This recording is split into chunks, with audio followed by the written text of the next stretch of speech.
T V کے panel پہ ہمیشہ کی طرح بہترین اسلامک سکولرز موجود ہیں.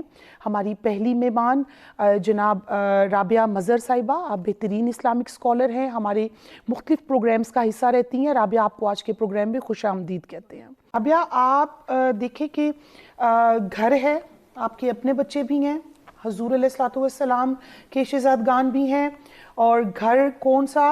نبوت کا گھر ہے.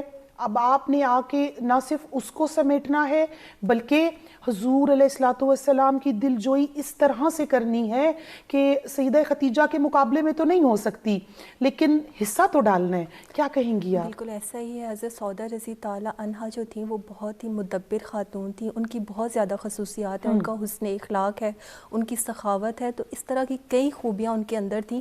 اسی لیے نبی پاک صلی اللہ علیہ وآلہ وسلم نے ان کا انتخاب فرمایا، اور جب ان سے شادی کی تو اس وقت حضرت سودہ رضی تعالیٰ عنہا جو تھیں وہ 50 سال کی ہو چکی تھیں، اور ان کی جو اپنا پہلا بیٹا تھا وہ جوان ہو چکا تھا. پھر جب وہ یہاں پہ تشریف لے کر آتی ہیں تو یہاں پہ کلثوم بھی ہوتی ہیں اور بی بی فاطمہ الزہرا سلام اللہ علیہا ہوتی ہیں، اور اتنی بہترین انداز میں پرورش کرتی ہیں کہ کبھی ایک دفعہ بھی تلخ کلامی کا کوئی واقعہ نہیں ہوتا. اور جب نبی پاک صلی اللہ علیہ وآلہ وسلم کی تبلیغ کے لیے تشریف لے کر جاتے ہیں تو اس ٹائم اس قدر کھٹن دور تھا کہ کفار کو ہم دیکھتے ہیں کبھی راہ میں کانٹے بچھاتے ہیں، کبھی جو ہے ان کے اوپر طرح طرح کی مشکلات. کبھی جو ہے حضور علیہ السلام نے طائف میں پھر آپ کو اس طرح سے لہو لہان کیا گیا کہ آپ کے نالین پاک جو تھے وہ آپ کے پاؤں مبارک میں پھنس چکے تھے. ابھی حضرت سودہ بنت زمعہ پہ مزید بھی گفتگو کریں گے. چلتے ہیں چھوٹی سی بریک کی جانب.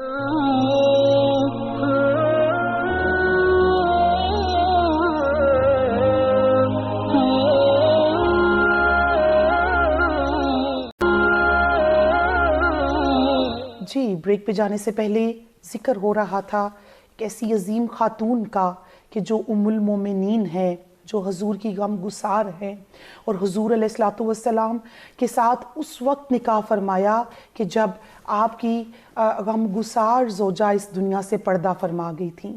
حضور علیہ السلام نبوت کا 10واں سال تھا اور کوئی ایسی تکلیف نہ تھی، کوئی ایسی پریشانی نہ تھی جو حضور علیہ السلام نے اس وقت فیس نہ کی ہو. سیدہ سودا پہ مزید بھی گفتگو کرتے ہیں. رابعہ، آپ نے حضور علیہ السلام کے ساتھ حج بھی فرمایا، اور ایک ہی حج فرمایا، کیونکہ حضور علیہ السلام نے فرمایا تھا کہ گھر میں رہیے، اور وہ حالانکہ کسی اور طرح میں تھا. باقی ازواج کو دیکھتے ہیں کہ ایک اور مزید زوجہ چھوڑ کے باقی سب ازواج نے مزید حج کیے، حضرت سودا نے دوبارہ حج نہیں کیا. بالکل. دیکھیں، جب نبی پاک صلی اللہ علیہ وآلہ وسلم ان کو نکاح کا پیغام بھیجتے ہیں تو وہ بڑا ایک پیارا جملہ کہتی ہیں کہ وہ میرے ہادی ہیں، ان کو اختیار ہے کہ وہ میرے بارے میں جو چاہے فیصلہ کرے. وہ نبی پاک صلی اللہ علیہ وآلہ وسلم کی ذات میں فنا تھی، اور ہم دیکھتے ہیں کہ نبی پاک صلی اللہ علیہ وآلہ وسلم کی زبان سے کوئی لفظ نکلتا تھا اور وہ کوشش کرتی تھی کہ اس پہ منو ان عمل کریں. تو جب ہجرت الوداع کا موقع آیا تو تمام ازواج نبی پاک صلی اللہ علیہ وآلہ وسلم کے ساتھ حج کے لیے تشریف لے کر گئیں، اور ساتھ نبی پاک صلی اللہ علیہ وآلہ وسلم نے فرمایا کہ اس کے بعد اب تم لوگ گھر میں بیٹھنا.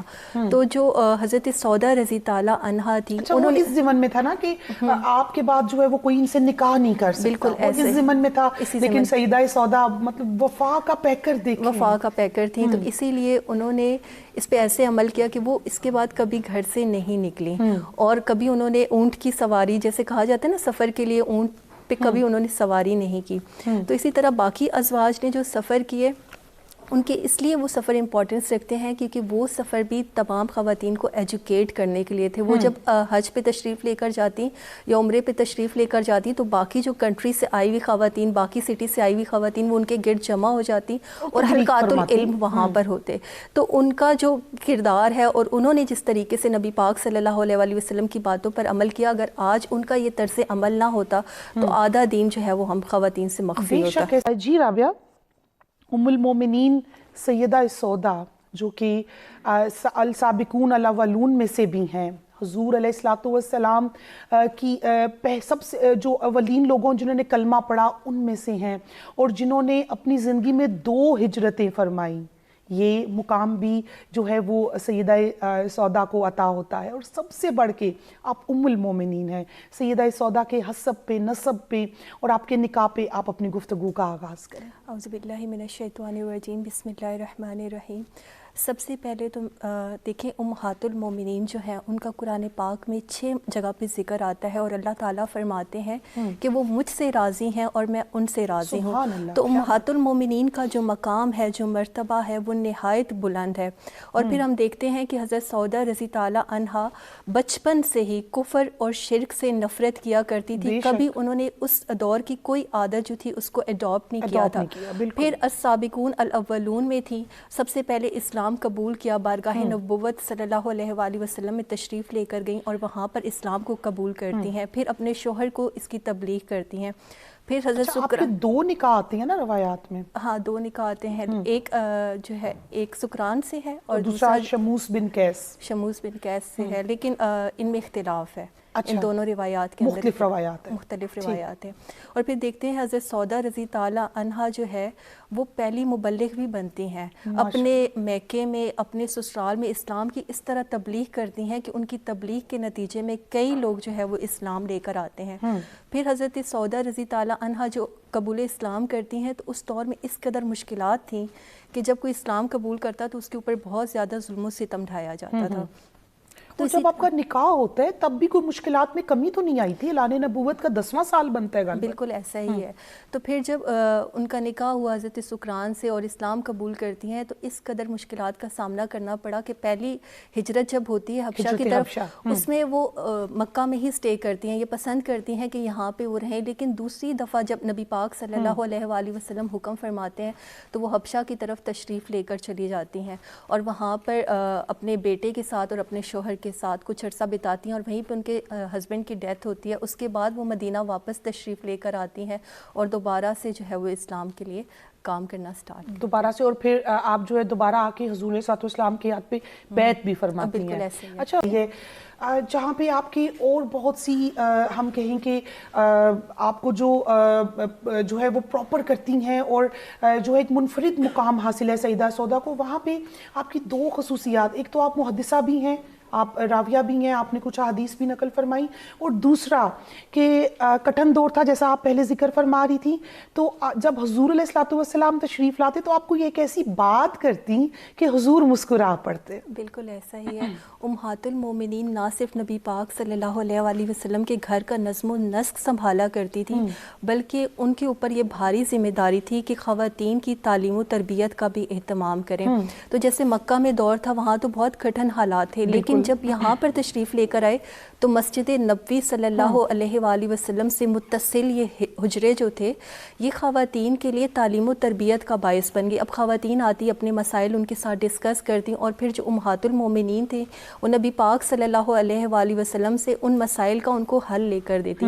اور پھر دیکھیں حضرت سودا رضی تعالیٰ عنہ کے احکام بھی تو آپ کی وجہ سے نازل ہوئے تھے۔ احکام آیت حجاب جو تھی وہ حضرت سودا رضی تعالیٰ عنہ کی وجہ سے نازل ہوئی تھی۔ حضرت عمر چاہتے تھے کہ آیت حجاب آئے، پھر انہوں نے کچھ ایسی بات کی جس کے بعد جو ہے حضرت سودا رضی تعالیٰ عنہ نے نبی پاک صلی اللہ علیہ وآلہ وسلم سے آ کے ذکر کیا، اور اس کی فوری بعد آیت جو حجاب ہے وہ نازل ہوتی ہے۔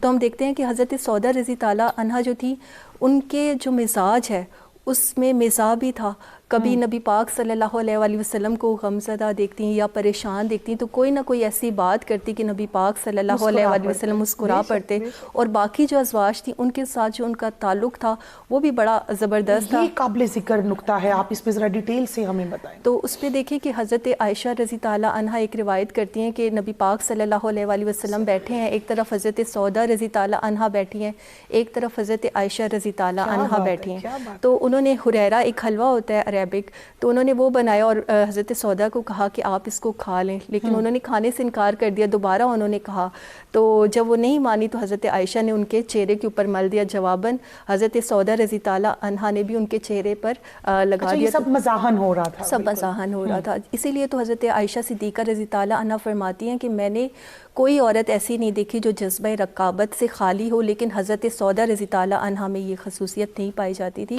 وہ بہت ہی پیور سول بیوٹیفل تھیں اور بہت ہی پیور عورت تھیں، اور اسی لیے تو دیکھیں اللہ تعالیٰ ان کا انتخاب کرتا ہے کہ وہ امہات المومنین کی صف میں جا کھڑی ہوتی ہیں، اور یہ تاج جو ہے وہ آپ کے سر پہ اللہ پاک نے جو ہے وہ سجایا۔ اچھا وجیہہ آپ جی بریک پہ جانے سے پہلے ہم بات کر رہے تھے ام المومنین سیدہ سودا بنت زمعہ کی، کہ جن کے لیے ام المومنین سیدہ عائشہ صدیقہ سلام اللہ علیہ فرماتی ہیں کہ کاش آپ کے قالب میں میری روح ہوتی۔ جس شخصیت کے لیے سیدہ عائشہ صدیقہ نے یہ فرمایا تو کیا شان ہوگی اس شخصیت کی۔ آپ بریک پہ جانے سے پہلے حضور علیہ الصلوۃ والسلام کی مشکلات پہ بات کر رہی تھیں، اور وہ مشکلات کے پھر جن کی دلجوئی حضرت سودا نے فرمائی۔ بالکل دیکھیں حضرت سودا رضی تعالیٰ عنہ کا جو نکاح ہوا وہ تو بہت گھٹن دور تھا، نبی پاک صلی اللہ علیہ وسلم تبلیغ اسلام میں بہت زیادہ مشکلات کا سامنا کرنا پڑ رہا تھا۔ مکہ کا پورا دور ہم نے دیکھا کہ وہ جو ہے مشکلات کا، ابو جہل اور کافی لوگ جو تھے، ابو لہب، وہ ہر قسم کی کوشش کر رہے تھے کہ مسلمانوں کو بالکل پیس کے رکھ دیا جائے اور بالکل اسلام کا جو نام و نشان ہے وہ مٹا دیا جائے۔ پھر ہم دیکھتے ہیں کہ نبی پاک صلی اللہ علیہ وآلہ وسلم مدینہ المنورہ کی طرف ہجرت کر کے تشریف لے کر جاتے ہیں، اور 6 مہینے بعد حضرت سودا رضی تعالیٰ عنہ اور جو نبی پاک صلی اللہ علیہ وآلہ وسلم کا خاندان ہے اس کے 6 مہینے بعد ہجرت کرتا ہے۔ تو آپ اندازہ کر سکتے ہیں کہ ایک خاتون چھوٹے چھوٹے بچوں کے ساتھ نبی پاک صلی اللہ علیہ وآلہ وسلم کے گھر میں اور کس قدر مشکلات کے ساتھ انہوں نے وہ پورا پیریڈ گزارا ہوگا، اور 6 مہینے کس طریقے سے بچوں کی پرورش کی ہوگی۔ دیکھیں خاتون کو گھر چلانا ہے، باہر بھی نکلنا ہے، لوگوں سے بھی ملنا ہے، اور پھر وہ در اقدس ایسا ہے، زوجہ بھی کس کی ہے؟ زوجہ بھی نبی پاک صلی اللہ علیہ وآلہ وسلم کی، ایک بھاری ذمہ داری آپ کے کندھوں بھاری ذمہ داری آپ کے کندھوں پر تھی۔ تو اسی طرح ہم دیکھتے ہیں کہ جب حبشہ کی ہجرت بھی کی تھی تو اس میں بھی حضرت سودا رضی تعالیٰ عنہ نے بہت زیادہ مشکلات اٹھائی تھی۔ وہ ہجرت بھی کوئی کسی مشکل سے جو ہے وہ کم نہیں تھی۔ ابھی حضرت سودا پہ جو ہے آپ کی مشکلات پہ، کیونکہ ہم جو ہے یہ تاریخ اسلام کی عظیم خواتین، ہم مشکلات کا اس لیے ذکر کرتے ہیں کہ لوگ دیکھیں سنیں کہ کیسے خواتین نے قربانیاں دی۔ اچھا جس طرح ایک افتتاح ہوتا ہے کسی بھی عظیم جگہ کا، بڑی جگہ کا، تو وہ جو حجرات مصطفیٰ صلی اللہ علیہ وسلم ہے اس کا افتتاح بھی تو سیدہ سودا نے فرمایا، پہلا حجرہ آپ کا بنا۔ بالکل جی بالکل سیدہ سودا رضی تعالیٰ عنہ حضرت خدیجہ رضی تعالیٰ عنہ کے بعد وہ واحد خاتون ہے جو 4 سال تک اکیلی نبی پاک صلی اللہ علیہ وآلہ وسلم کے نکاح میں رہی ہیں، اور جب وہ تشریف لے کر آتی ہیں مدینہ میں تو وہ جو حجرہ ہوتا ہے مسجد نبوی صلی اللہ علیہ وآلہ وسلم کا، وہاں پہ وہ شفٹ ہو جاتی ہے۔ پہلا حجرہ ہی آپ کا بنا تھا۔ بالکل ایسا ہی ہے۔ تو اچھا یہاں پر ہم ایک اور پہلو اگر سیدہ سودا رضی تعالیٰ عنہ کی زندگی کا دیکھیں تو ہم دیکھتے ہیں کہ انہوں نے جو ان کا بیٹا تھا جو سکران سے تھا، سکران، بالکل ان کی ایسی تربیت فرماتی ہیں کہ جب عراق کے لیے مہم جاتی ہے حضرت عمر رضی تعالیٰ عنہ کے دور میں، اور عراق کو فتح کرنے کی جو مہم چلتی ہے تو اس میں ان کا جو بیٹا ہے وہ شہید ہوتا ہے جلولہ کے مقام پر۔ تو دیکھیں وہ ایک شہید کی ماں بھی ہیں، اور انہوں نے کیسا جذبہ اپنے بیٹے کے اندر بیدار کیا کہ وہ اسلام کے لیے فائٹ کر رہا ہے، اسلام کے لیے مجاہد بن رہا ہے۔ تو آج کی جو خواتین ہیں ان کو یہ کردار بھی اڈاپٹ کرنے کی ضرورت ہے کہ دیکھیں ایک طرف ہم ان کا بالکل سیدہ سودا کے حوالے سے ہمارے ناظرین کو اور خصوصاً ہماری خواتین کو بھی آپ ساتھ ہی میسج دے دیں۔ بالکل ہماری خواتین کو یہ دیکھنا چاہیے کہ جو ہماری امہات المومنین ہیں وہ ہمارے لیے رول ماڈل ہیں۔ ہم جس خاتون کو بھی دیکھتے ہیں تو وہ جیسے کہتے ہیں نا کہ ایک ہیرا ہے، ہر خاتون اپنے اندر مکمل ہے اور نبی پاک صلی اللہ علیہ وآلہ وسلم کی اطاعت شعاری میں مکمل ہے۔ تو ہمیں بھی ایسے ہی نبی پاک صلی اللہ علیہ وآلہ وسلم کی نہ صرف اطاعت شعاری کرنی چاہیے بلکہ اپنی اولاد کی ایسی پرورش کریں کہ جیسے امہات المومنین جو ہے آپ کیسے رول ماڈل ہیں یہ اور یہ دیکھیں کہ نبی پاک صلی اللہ علیہ وآلہ وسلم کی کسی بات کو وہ نہ نہیں کہتی، ہر بات میں نبی پاک صلی اللہ علیہ وآلہ وسلم کی جو ہے اطاعت کرتی ہیں۔ آج کے دور میں جب ہم دیکھتے ہیں کہ اتنے زیادہ جھگڑے یا اتنے زیادہ فساد جو سوسائٹی میں پھیلتے جا رہے ہیں، اس کا یہ ہے کہ میاں بیوی کے درمیان جو اختلافات ہوتے ہیں، اکثر بیویاں نہیں مان رہی ہوتی، میاں کچھ باتوں پہ ایگری نہیں کر رہے ہوتے، تو ہمیں یہ سمجھداری اور یہ جو ساری سیکھ ہے یہ اپنی امہات المومنین سے لینی چاہیے۔ بالکل، مطلب ہمارے لیے جو ہے وہ رول ماڈلز موجود ہیں، ہمیں کہیں باہر دیکھنے کی ضرورت نہیں ہے، ہمیں کسی اور کو آئیڈیلائز کرنے کی ضرورت نہیں ہے۔ وجیہہ